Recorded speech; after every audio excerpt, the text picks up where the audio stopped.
जय हिंद साथियों, Garuda physical academy सागर में आपका स्वागत है। आज हम लोग लॉन्ग जंप का ट्रायल करने जा रहे हैं और इसके लिए बताएंगे आपको क्या क्या इंपॉर्टेंट फैक्ट होते हैं। साथियों, लॉन्ग जंप करने के लिए सबसे इंपॉर्टेंट होता है आपका स्प्रिंट। आपका स्प्रिंट जितना तेज़ होगा आप उतना अच्छा उछाल ले पाएंगे और उतनी ज़्यादा स्पीड मिलेगी आपको आगे जाने के लिए। और इसके बाद हमें चेक करना है, जब हम उछाल करें तो हमारे लिए फाउल भी चेक करना है अपना, कि पटिया के आगे आपका पैर ना जाए, और कोशिश करें कि आधे पटिए के आगे ही ना जाए, क्योंकि कभी कभी पैर फिसल जाता है जंप करते टाइम और आपका फाउल हो जाता है और आप नर्वसनेस में आ जाते हैं, फिर प्रेशर में आ जाते हैं। तो अभी हम लोग लॉन्ग जंप करेंगे और आपको बताएंगे कैसे क्या ट्रायल करना है।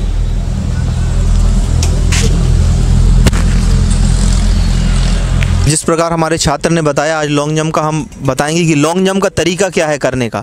सबसे पहले लॉन्ग जंप में फाउल ना करें आप, क्योंकि आपने अगर एक फाउल किया तो आप नर्वस होंगे और आप सेकंड फाउल करेंगे और थर्ड फाउल करेंगे। तो जब भी आप जहां प्रैक्टिस कर रहे हैं तो अपने भले आपका लॉन्ग जंप कम आए, लेकिन आप कोशिश करें कि आप अपना सबसे पहले जो आपका मार्कर लगा हुआ है उस पर आपका पैर बिल्कुल सही तरीके से आना चाहिए और आपका फाउल नहीं होना चाहिए। सबसे पहले सीखना है कि हमारा फाउल ना हो। सेकंड तरीका है, आप अपने स्प्रिंट को बढ़ाएं। जब आप तेज़ स्प्रिंट से दौड़ के आएंगे तो आप अच्छा उछाल लेंगे, क्योंकि लॉन्ग जंप का एक नॉर्मल सा एक तरीका होता है कि जैसे ही आप स्प्रिंट लेके आएंगे आप अपने आप को ज़्यादा उछाल लेंगे। तीसरा तरीका है, आप हमेशा इंस्ट्रूमेंट या हडल्स के साथ प्रैक्टिस करें, उछाल लें। जैसे हडल्स लगाओ, एक हडल्स लगा के दिखाओ, ये वाला, ये सामने लगाओ, उस पर दिखाओ। जैसे आप अगर लॉन्ग जंप की प्रैक्टिस कर रहे हैं तो आप हमेशा जिसकी कम आ रही है तो सामने ये हडल्स लगाएं, 2 फुट 2.5 फुट का हडल्स लगाएं। इससे आपको जंप मिलेगा और जैसे ही आपको जंप मिलेगा आप ऑटोमेटिक ही ज़्यादा लॉन्ग जंप की आपकी मार्किंग आएगी। मान लो 10 फुट 12 फुट ऑटोमेटिक आप जाने लगेंगे, क्योंकि एक डर भी होता है कि हमें कहीं चोट ना लगे, तो इसके कारण आप ज़्यादा उछाल लेंगे और ज़्यादा उछाल लेंगे तो आपका लॉन्ग जंप ज़्यादा जाने लगेगा। तो हम 2 या 3 स्टूडेंट्स का एक ट्रायल लेके दिखाएंगे कि कैसे करना है। चलो आप लोग जाएँ वहाँ पे।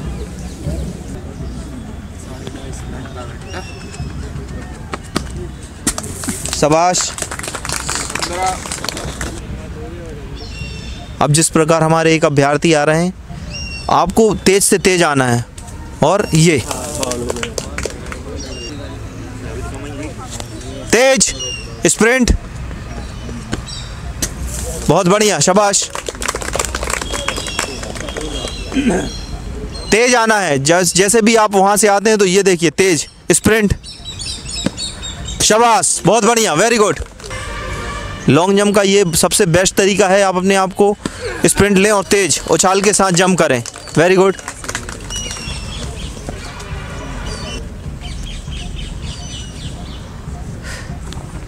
स्प्रिंट लें,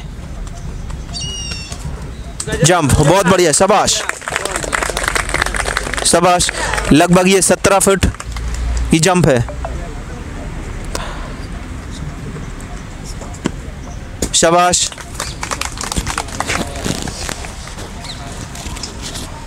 साथियों, जंप लेते टाइम हमें ध्यान रखना है कि अपने शरीर को ऊपर फेंकना है। जितना ऊंचा फेंकोगे उतना बेटर प्रॉफिट मिलेगा। और कूदते टाइम अपने पैरों को आगे की ओर ले जाने की कोशिश करना है। इससे आपको हमेशा एक बेस्ट इंप्रूवमेंट देखने को मिलेगा।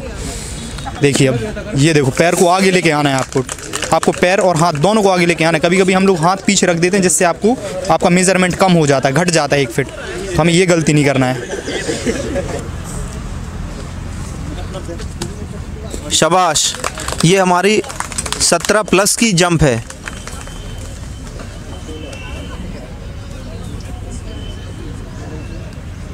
एक चीज़ और ध्यान रखना है कि जब आप जंप लेते हैं तो आप अपने पैर और हाथ दोनों सामने की तरफ ही रखें, शाबाश।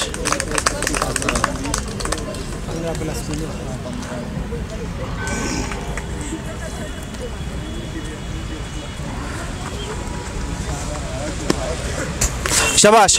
अभी हमारा बॉयज़ कर रहे थे, अब हम 1 या 2 गर्ल्स की ट्रायल भी दिखाएंगे। शाबाश, बहुत बढ़िया।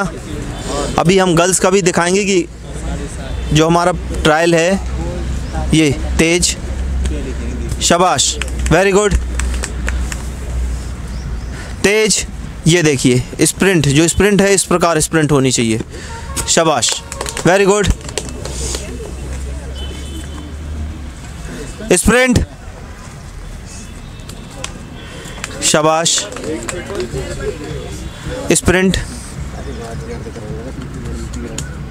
शाबाश।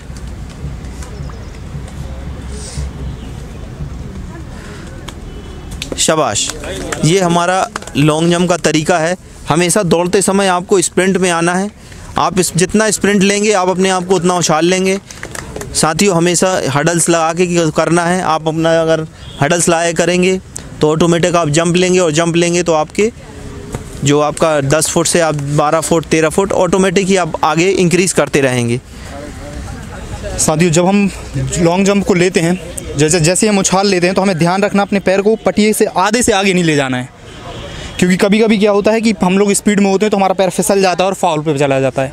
तो कोशिश करना है आपको कि 2 से 3 इंच आप पीछे ही रखें पैर को। इससे आप में एक वो भी रहेगा कि हाँ, आप बिल्कुल सेफ जोन में कूद रहे हैं। और कूदते टाइम आपको ध्यान रखना है कि आपने शरीर को ऐसे करके ले जाना है ऊपर। आप जितना ऊपर ले जाएंगे आपको उतना टाइम मिलेगा लैंडिंग के लिए, और आप उतनी ज़्यादा दूरी चेस कर जाएंगे। कभी कभी क्या होता है, बच्चे बिल्कुल फ्लैट कूदते हैं और उनको ज़्यादा टाइम नहीं मिलता और वो सरफेस से जाके झुक जाते हैं। और कूदते टाइम एक चीज़ और ध्यान रखना है, जब आप कूदते हैं ना, तो आपको शरीर को, पैरों को आगे की ओर ले जाना है और हाथों को भी लास्ट में कूदते टाइम आगे रखना है। इससे क्या होगा कि आपके हाथ पीछे नहीं होंगे, जिससे आपका डिस्टेंस घटेगा नहीं, और पैर आगे लेके जाओगे तो आप ज़्यादा दूरी चेस कर पाओगे आसानी से। तो आपको इन बातों को ध्यान रखना है।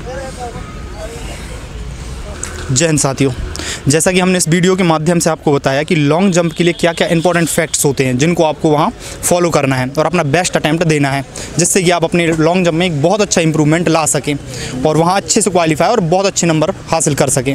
इसी के साथ हम अपनी वीडियो को अंत करते हैं, और अंत तक बने रहने के लिए आप सभी लोगों का गरुणा फिजिकल एकेडमी की और हमारे सर की ओर से बहुत बहुत धन्यवाद। और ऐसे ही फिजिकल से रिलेटिव और मोटिवेशनल वीडियो देखने के लिए आप सर के चैनल से जुड़ सकते हैं। नंबर नीचे दी। जैसा कि अभी हमारे साथी ने बताया कि लॉन्ग जंप में किन किन बातों का ध्यान रखना होता है, ये सच में एक वास्तविकता है, क्योंकि लॉन्ग जंप एक ऐसी प्रैक्टिस होती है जिसमें छोटा सा फाउल भी आपका, क्योंकि हमें तीन मौके मिलते हैं, उनमें से अगर एक भी मौका अगर आपने वेस्ट कर दिया तो आपके चेहरे के हाव भाव, आपकी जो बॉडी एक्टिविटी होती है वो काफ़ी नर्वस हो जाते हैं आप। तो उसमें आप विशेष ध्यान रखें कि आप पहली बार में अगर आप किसी भी आगामी परीक्षाओं में, जो आगामी फिजिकल होते हैं, उनमें अगर तैयारी कर रहे हैं तो आप अपने एक ही बार में प्रयास को बेहतर बनाएं, क्योंकि अगर आपने पहली बार में गलत कर दिया तो उसका एक नकारात्मक प्रभाव आपकी ही बॉडी पर पड़ेगा, और जिसकी वजह से आप गलतियों पे गलतियां करते जाएंगे और आपके तीनों अटेम्प्ट में आप शायद फाउल कर सकते हैं। तो आप इस बात का विशेष ध्यान रखें। और जो प्रैक्टिस होती है उसमें अगर आप हडल्स प्रैक्टिस कर रहे हैं, हडल्स प्रैक्टिस में क्या होता है कि इसमें जंप आती है और स्टेप खुलते हैं, आपकी साइकिलिंग प्रोसेस बनती है जो हवा में लैंडिंग करने के लिए बहुत ज़रूरी होती है। तो अगर आप हडल्स प्रैक्टिस कर रहे हैं तो उसमें आप बेहतर कर सकते हैं, क्योंकि ये ज़रूरी नहीं रहता कि आप पिच पर कितना कर रहे हैं, आप ग्राउंड में अपने पैरों में कितनी एक्सरसाइज कर रहे हैं, किन किन चरणों से गुजर रहे हैं, ये काफ़ी मायने रखता है। तो इस बात का बहुत ध्यान रखें, क्योंकि हम भी अभ्यर्थी ही हैं, हम भी इस लोगों से ही सीखते हैं। हमें भी हमारे प्रशिक्षक ने इसके बारे में गहराई से बताया है, तो हम आपको इसमें बताने में सक्षम हो पा रहे हैं, वरना हमें भी नहीं आता था। हम भी यहाँ अभी पहली बार ही हम पिच पर कूदे, अभी हम MP पुलिस के अभ्यर्थी हैं, तो हमने अभी यहाँ आकर देखा कि अरे ये भी कोई एक अजूबा होता है और इसमें छोटी छोटी गलतियों में आप बाहर हो जाते हैं। तो इस चीज़ का हमारे प्रशिक्षक बहुत ध्यान रखते हैं और हमें छोटी छोटी गलतियों के माध्यम से सिखाते रहते हैं। तो आप अगर और भी देखना चाहते हैं वीडियो में और अधिक जानकारी लेना चाहते हैं, आप जुड़ना चाहते हैं, तो आप ज़रूर जुड़िए, क्योंकि अभी देखो समय व्यतीत होता ही जा रहा है। सुनने में आया है कि जो MP पुलिस का रिजल्ट है वो कुछ ही दिनों में आने वाला है। तो मैं उससे ये कहना चाहूँगी हमारे सभी साथियों से, सभी भाइयों से जो वीडियो देख रहे हैं, कि आप आएँ और मिलें हमारी एकेडमी के साथ, क्योंकि अब समय आपके पास बचा नहीं है चूँकि। और ये ऐसी प्रैक्टिस होती है कि अगर मान लो आप सोच रहे होंगे कि हम परीक्षा के रिजल्ट आने के 15 दिन बाद ही स्टार्ट करेंगे आना, तो ये आपकी नासमझी होगी, क्योंकि जो समय होता है वो निकलता ही जाता है। रनिंग एक ऐसी प्रैक्टिस है जिसमें 15 दिन तो आपको अपने शरीर में ही बदलाव के लिए लग जाते हैं, और अगर आप उसी समय में इतना सब करेंगे तो वो नहीं हो पाएगा। तो अभी आपके पास मौका है और आप मिलिए गरुणा फिजिकल एकेडमी के साथ और अपने प्रशिक्षण को बेहतर बनाइए। धन्यवाद।